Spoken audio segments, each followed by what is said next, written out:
Greetings, friends and followers. This is Nurses Talking. I am Dale Barzey. As always, if you like what you see and hear, subscribe. Leave us a comment. Let us know what you think.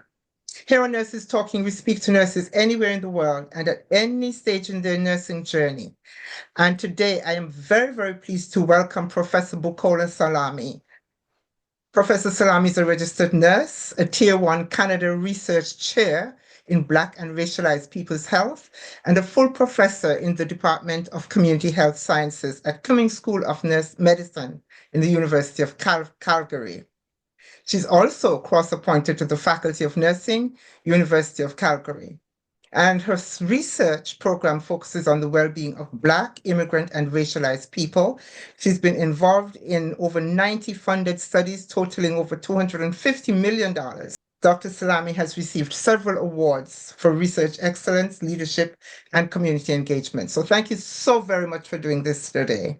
Thank you so much for having me. Firstly, what brought you to nursing? Wow, that's a big question. So initially, my goal was to become a physician. Um, I migrated to Canada in 1997. And a year after I migrated, my guidance counselor introduced me to the first mentorship program for Black youth in Canada that was university-based. That was at the University of Toronto. I was in the fourth or the fifth year of the program when it started. And the mentorship program was supposed to be to mentor in health sciences. It was organized by Association for the Advancement of Black People in Health Sciences. Okay. All of them were Black people except one, nurse practitioner. So during the program, I shadowed physicians, but then I was one of the very few that had the opportunity to shadow this one nurse practitioner that was working in a health center for a high risk, high Black population health center. And I remember I got to the health center and I saw that she really knew her patients. She has followed them through different life journeys. And I thought at some point in my application process, I had initially applied in high school for undergrad to be a physician. And I remember that at some point, and I decided I'm going to change to nursing. So, I have not met her since then. I don't think she knows what impact she has made on someone or on someone's career, but she was actually the one that steered me towards nursing. Wow. Wow. And she made, and so that impact that she made was your career. Look at how that has spread Yes. to benefit so many others. What challenged you though? What challenged me in nursing? Uh-huh. Well, I have had several challenges in nursing. I have navigated those challenges in very, very interesting ways. So I initially during my clinical practice, I struggled. Mm. I am a kind of person that I see, I internalize, and then it changes my confidence in myself, and so on and so forth. So because of that, I had great challenges, early on in my career, in my first 2 years of clinical practice. But at the Mhm. same time as I experienced my challenges too, I also saw that there are several paths to success, Mhm. right? And I remember, it was someone in my clinical that was doing a master's degree then.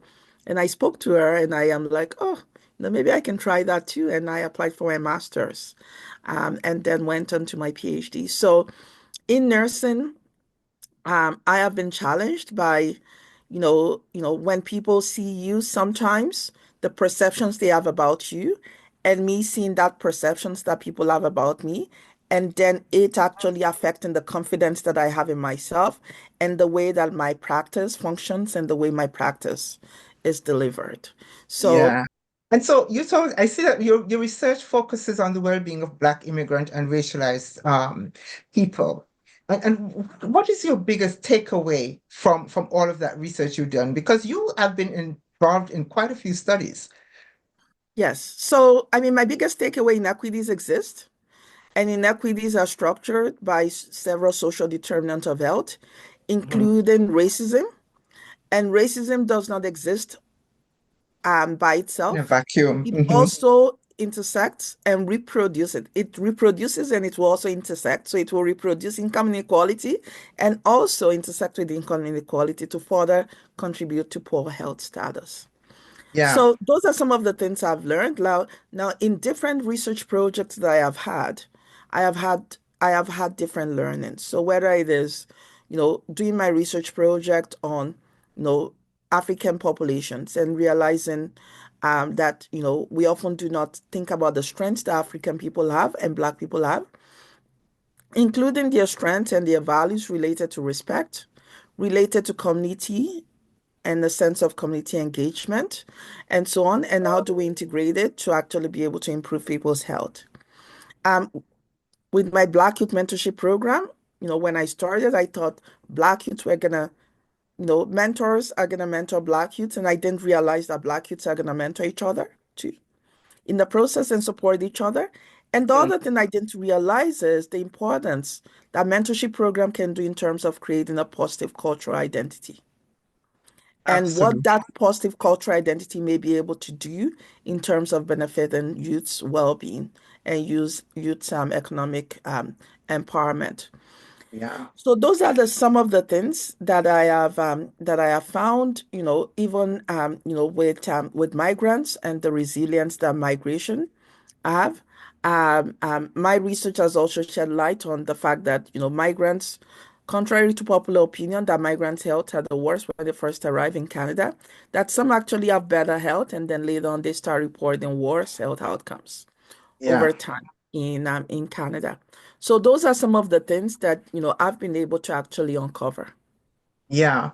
So you just mentioned that sometimes come with a better health, and then you start seeing worse health outcomes. What do you think contributes to that? Is it different So that? Mhm. so Sorry. several things contribute to that. Okay. So when we look at income of immigrants in Canada earn $10,000 to $15,000 more, less than non-immigrants, on average, at least from the my analysis of the Canadian Health Measures Survey. But at the same time, they have a higher educational level. So, which means we have a lot of people with higher education that are working lower than they're paid. Hmm. That has an impact on people's well-being. That has an impact on people's health. That has an impact on people's mental health, right? So, many in the early years of my career, people used to talk about, I'm coming to the land of milk and honey. And then I get there and I'm like, the land of milk and what? Like, not honey, maybe something else, right? So there is that social determinants that people face when they come to Canada, employment, income, and so on. And then there's also the access to healthcare. Now, people in the US will say access to healthcare is structured because you need to be able to actually pay for services. In Canada, no. In Canada, you can, go to a doctor, a physician, and the government pays. But there are several things that are not covered in Canada. So, for example, I just did an analysis of a Canadian community health survey to look at cost-related non-adherence to medication. Who is not adhering to their medications Hmm. because they don't have the money? Well, Money. Black people were the worst, Yeah. right? So, and when you're not adhering to your medication, going to see the doctor may be free. If you Hmm. don't have money to pay for the medication to do what the Right. doctor is telling you, Yeah. nothing, nothing positive is going to come out of that. Yes. Yes. It's So I pointless. think, we often paint a picture in Canada of, oh, it's free, but we have things like dental care. We have so many things that are not free. And because of this, if you don't have insurance, if you don't have the money, that has an impact. And then the bureaucracy in terms of navigating healthcare. Yeah, yeah, yeah, yeah. And so I'm beginning to see there's some things you mentioned that I didn't even realize, but then I'm beginning to see that if you come with the mentality that this is free, the idea that you may put something aside to provide for the things that are not free is kind of like far Yeah. from your thought Oh, process. yes. Hmm. Yes, yes, yes. And that's the thing, right? People are thinking, No, I'm gonna come to Canada and it's free, and then you realize, oh, okay, yeah, there's that $100 medication that you actually need after you go to the Yeah. doctor, that then it's not free. You have to pay out of pocket unless you have an insurance. How do you, buy this Access if you that. don't have Yeah. the money? So at the end, it's actually not free because Yeah. you can't get Yeah. to really what you need. And there Yeah. are several other things like that too that you come across that creates barriers. Yeah. Yeah. Yeah. Got it. Got it. Understood. And so you also founded and you lead the African Child and Youth Migration Network. And you said it's a network of around 50 scholars in 14 countries. Yes, yes. We have Awesome. scholars in the US, the UK, Australia, Netherlands, Rwanda, Sierra Leone, Nigeria, Ghana, um, um, Norway, no, Norway, Maastricht University, Netherlands, and so on and so forth. I'm sure there's some that I'm forgetting. UK, I'm yeah. sure. So yeah. Yeah. So what is your big vision for this? My big vision is actually to make international global impact on improving the well-being of Black, of African children across the globe. So either in high-income countries, low-income countries. And I think, one of the things is, we need to build capacity. So it's a platform for us to build capacity. It's Yeah. also the platform for us to know what are, what are the things that we see across the globe in terms of health of African migrant children and the influences on that. What are the Mhm. contexts and what lessons can we learn from each other in terms of health of African children? So whether it is talking about racism, and now racism is addressed in the context of Canada versus the Australia versus the Yeah. UK, and Yeah. how do we actually, what are the best practices in terms of that? Yeah. So, my vision is really to see how we can globally improve the health of African children, and we are planning a conference later this year in June in Ghana to sort of see how we can move forward on a global policy agenda. That's awesome. That is awesome. And that several times you use that word global. And what I'm learning as I speak to nurses all around is that we are, and quite rightly so, developing a more global view of health and its determinants in wherever we are and how we respond to it, how we treat it. So fabulous. I think there was a time we used to think nurses, all you belong to is this one patient. But Yeah. we are realizing that our world extends, even if you're working in the hospital setting and you're taking care of that one patient. But that one patient could be an indigenous person, or that one patient can be, someone that is impacted by wildfires or Yeah. climate change, or that one person can be an immigrant, right? And that consideration of the pre-migration context. So if I'm providing counseling services to mental health services to an immigrant that has experienced trauma before migration, that transnational and global context is important to Yes. addressing the health, because we do know one of the things that my research shed light on is, some um, people come here and maybe their mental health is okay. But maybe if there's a war somewhere else in their country, then that impacts their mental health. So even though they're not there. So the Yeah. global is the local, right? We are all Yes. connected. And the global trends in the world, whether it's global trends from climate change, insecurity threats, migration, they have an impact on us in North America. Yeah, yeah, yeah, yeah, yeah. Absolutely, absolutely. And that just impacts the whole global community, migrant or not. Yes, indeed. What would you say though? So what advice do you give to you do a lot of education, you teach a lot. What advice do you give to students who want to be nurses? Who want to be nurses? I would say follow your passion, right? I think, there was a time when, I have Nigerian parents, and, there's a time within, Black parents that, people see that success is only you become a doctor, you become a lawyer, or you become an engineer, right? But success is what you choose that you're passionate about, right? And I am not sure if I would have found this success if I had become a physician. Yeah. Yeah. Many physicians are not as successful as me. Many physicians are not as well known as me. Many physicians have not reached the peak of their careers. But you know Yeah. what drives me? Passion, Yeah. Yeah. right? Because you will fall, there will be stages in your life where you experience challenges.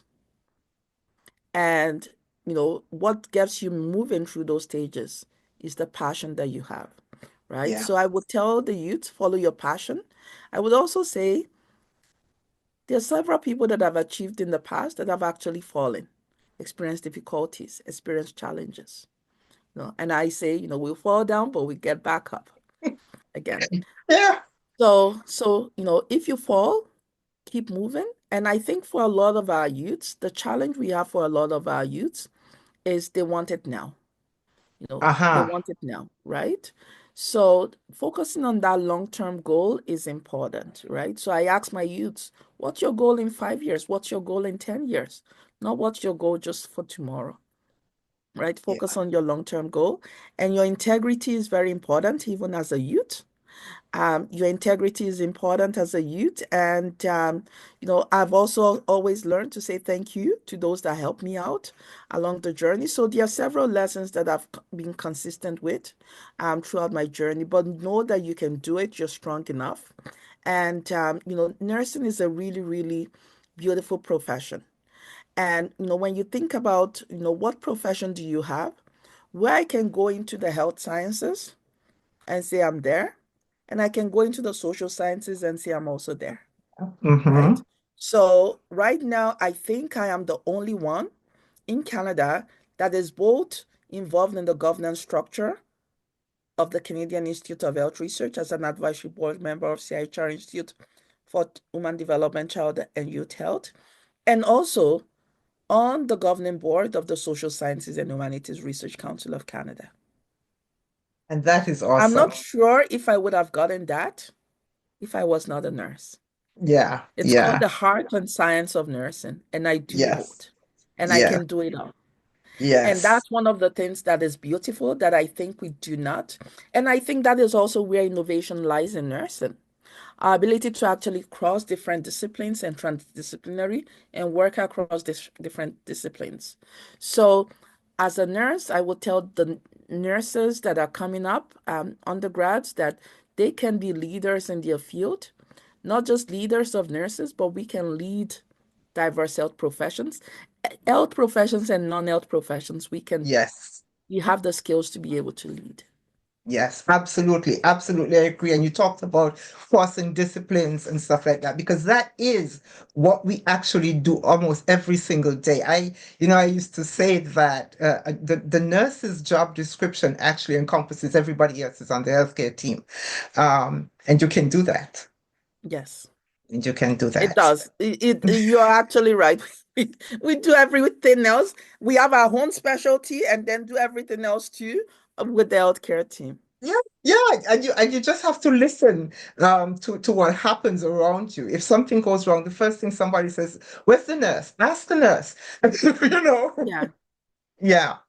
I have one last question for you before you go. What do you do to care for you? What do I do to care for me? I am not sure if I do too well to care for myself because I do work a lot. But I would Hmm. tell you what makes me happy is my little kids. I Okay. have a twin boy and girl, and Hmm. they bring the best joy in my life. And that is really, spending time with my kids is really, where I find my joy, where I find, my happiness. I also actually find a lot of happiness in mentoring others. Yeah. Um, it's a lot of joy to me when I see you've poured, when you see something grow, right? Yes. Yes. So, when I see something grows, the email that I checked before I came into this meeting was an email from a mentee in one of my she may be in that picture, I'm not sure. Mm. In one of my mentorship programs that is now studying engineering. And she's like, contact me. Let's go for a coffee when you're in Edmonton. Yeah. If you need any help with any youth mentorship in Edmonton, I can help. So, when I see and I think some of them now are graduating, some in my, Yeah. mentorship program for high school youth because it's interdisciplinary. And, when I see that, some are in nursing school, when I see that, it's like, that is really my pat on the back. That is really my keep going. That is really, this works. Yes. Awesome, awesome, awesome. And there you planted the seed and now she's, spreading it around. Awesome. And I and love think it. about it. Someone planted the seed in me, Yes. right? That Yes. nurse planted the seed. Yes. I mean, she probably doesn't know what is happening with that seed now. But the seed is germinating and it's gonna plant a seed and it's gonna plant next generation of seeds and just contribute to making the world a better place for all. Yeah, yeah. And that's the thing. We don't actually have to know what happens with the seeds we plant. Just plant them. Yeah, yeah. Just plant them. Professor, thank you so very, very, very much for this conversation. I'm truly appreciative of your time. Thank you. Thank you for having me. I appreciate it. My pleasure. Bye. Bye bye.